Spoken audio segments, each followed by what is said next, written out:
you guys all had a great talks this morning. I myself learned a lot as well, especially the last talk about value-based practice, which is I don't think we get much during the residency or fellowship training at this point. So anyway, so today I just want to share a little bit about myself's experience. I want to go through what I went through in the past, I guess in the past decade or so, and how I made my choices throughout each of the steps. So a little bit of myself. I was born and raised in China. I came here for college. I was 18 years old. I was by myself at the time, and I did medical school afterwards at University of Minnesota Medical School in Twin Cities, Minnesota. And then I did residency at North Shore LIJ. I think during that time they changed their name to Northwell Health. And after that, during the COVID period, okay, throughout the COVID period, I was a hospitalist at Long Island Jewish Medical Center for 2 years. And right now I'm finishing on my general cardiology fellowship at Staten Island University Hospital, also part of the Northwell Health.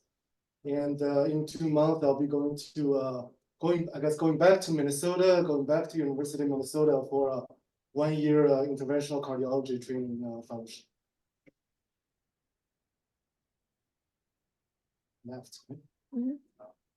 Sorry. Yeah, left. Point your finger. So, just a little bit about the hospitalist job. So hospitalist basically, I'm sure everybody knows, these are physicians who takes care of hospitalized general medicine patients.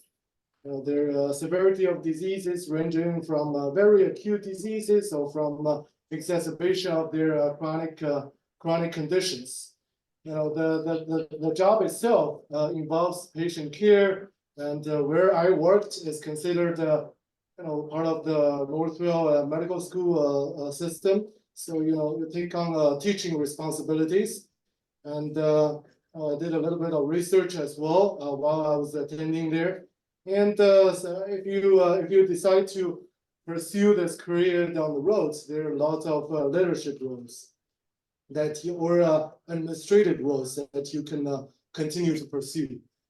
And this is a fast-growing medical specialty.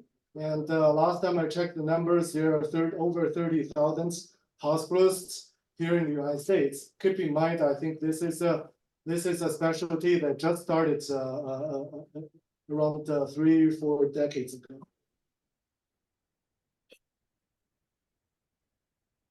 So the career considerations, why did I do it after residency training?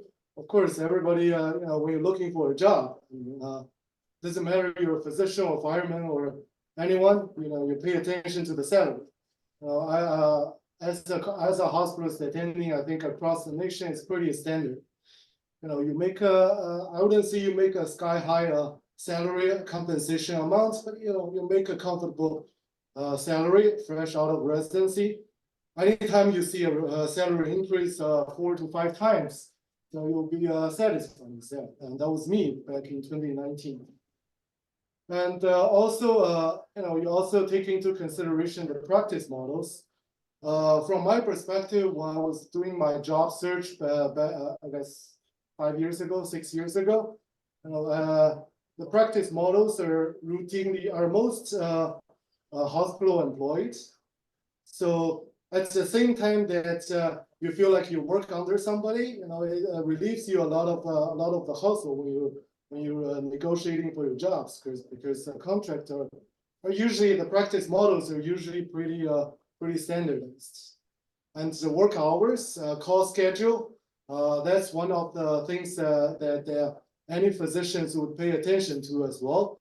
And when I was a hospitalist, I felt like it was pretty good, because fresh out of residency, after you're working on average like 60, 70 hours per week, your job suddenly decreased to to like 1 week on, 1 week off, type of working hours, and you pretty much don't have any call responsibilities during the week you're off. So I consider it to be pretty good back then. And at the same time, you get a lot of medical staff support. Where I worked, we have MPs, PAs, we have residents, we have other ancillary staff like social workers. Those are, if anybody in medicine, anybody doing medicine residency, completed medicine residency, no. Those ancillary staff, social workers or case managers, they are critically important for your practice, because that helps with your patient management and as well as disposition at the end of the day. And also, wherever you choose your job, you want to go to a program that's stable. You want to go to a health system that has foreseeable stability down the road in the near future. And also whenever you choose to practice, it's always important to appreciate the culture where you work, where you're going to be working at. You want to appreciate how you're going to be interacting with your future colleagues. So that's what I mean by practice culture here. And you always want to find a group of people that's collegial, that are friendly, that's not super competitive with regard to RVUs and with regard to work shifts and stuff like that. And lastly, the hospital system and cultures are important considerations as well. So a little bit about pros and cons of being a hospitalist. As I already alluded to, you pretty much have it doesn't matter, pretty much wherever you go, you can choose to have a block schedule where you have a lot of flexibility with regard to the kind of work that you do. Where I worked 145 days annually. That's a minimal amount of shifts that you have to work. If you do the math, you have 200 days off pretty much. That's a lot of flexibility that gives you enough time to choose maybe your second career. Maybe you want to pick up more shifts to help support your family, things like that. And as I said, being a hospitalist, you pretty much don't have any calls. You're not going to get a call in the middle of the night if you're off the shifts. And from back then, from my perspective, it was excellent salary, and you don't have to deal with a lot of business issues if you don't enjoy them, and if you don't know if you're in the process of learning them, you don't have to deal with it. And pretty much you have a lot of job opportunities. As far as yesterday, I was doing a search on Practice Link. There were apparently 1,500 jobs right now open across the country. So those are good for you to choose anywhere you want to go. And the cons of being a hospitalist, fresh out of residency, it was a little stressful, fresh out of residency, being attending. But I guess it doesn't matter what you want, what do you do? You choose the field of practice medicine. You're interacting with people's life. You're helping people days in and days out. So it's going to be stressful no matter what. And being a hospitalist, working in a hospital, as I said, you have to interact with all kinds of ancillary staff, working with your colleagues. So you need a lot of interprofessional, skills to interact with a group of people to help provide the best care for your patients. And lastly, as I said, hospitalist job it's pretty much an employed job. So you're always under the impression you're working for somebody. In a sense, you lose the autonomy of practice your own medicine. And I pretty much went through all this already, but very quickly to recap it, you have a lot of job security after residency. You're probably getting all the job advertisements during the third year of your residency already. And for me, or I guess anybody I talk to, my colleagues from residency, everybody feels more comfortable fresh out of residency being a hospitalist, because that's how you get trained. That's that's a reality in this country where we do our internal medicine residency, we spend majority of time in the hospital. So there's less of a transition between residency and real attending jobs. And it provides you with a lot of financial security out of residency. And in reality, for a person like me, I needed I always on a visa. I was on a student visa in medical school. I was on a visa, H-1B visa throughout the residency. I needed somebody, a permanent employer, to sponsor me for a green card, and usually the hospital as an employer, they're large enough to sponsor you for a green card as some things. So now apparently I'm pursuing a cardiology fellowship. Why? Because back in my mind, I always enjoyed a wide array of things in the field of medicine, and I think this is part of the charm of being in this profession. If you want, pretty much you can pursue whatever you want, and this is especially true in the field of subspecialty within the field of internal medicine. If you want to do a lot of procedures, you can consider a specialty further training in cardiology or gastroenterology, I guess, which I don't have much knowledge about. But being a cardiologist, you get exposed to imaging procedures and as well as hospital patient care almost on a daily basis. I highlighted the two things here, which I personally enjoy the most. I enjoy reading films for my own patients. It doesn't matter whoever read that X-ray or CAT scan or stress test or echocardiography. I like to pull it out and read it myself and show it to my patients. That's what I want to do down the road. And I think being a cardiologist, getting training in that perspective provides me with a competitive edge in that perspective. And doing procedures, as I said, I'll be doing a 1-year interventional cardiology subspecialty training next year.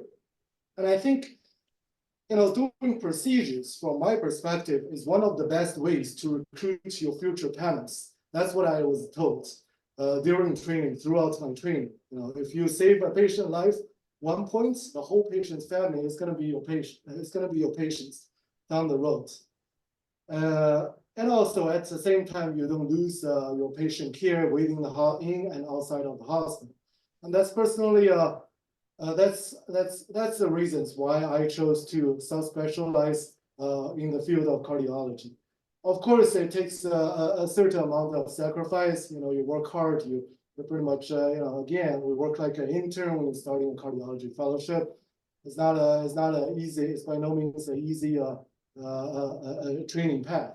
But just like everything, again, like everything in medicine, nothing is easy. You gotta work hard for it. And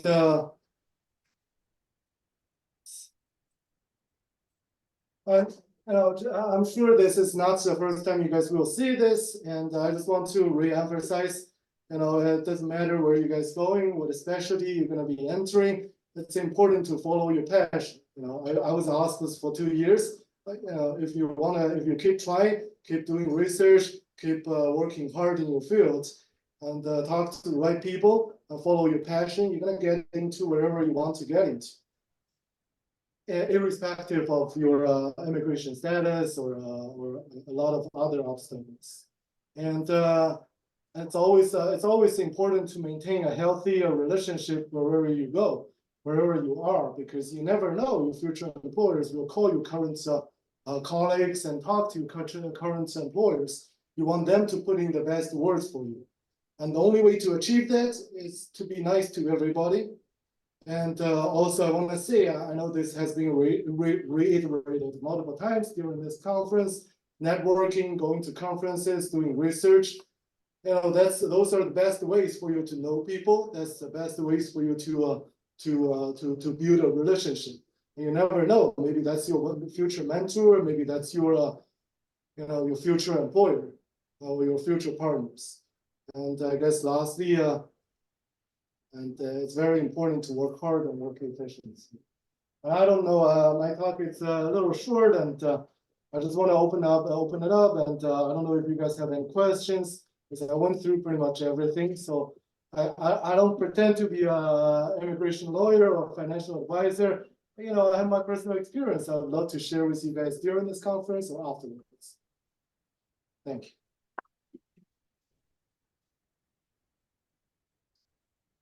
Thank you, Dr. Shi, for sharing your experience. I believe we are going to have a lot of questions. We are going, after this, we are going to have a panel discussion, 30 minutes. We're welcome to ask questions and we can discuss. And maybe we want to have a group photo before the panel discussion or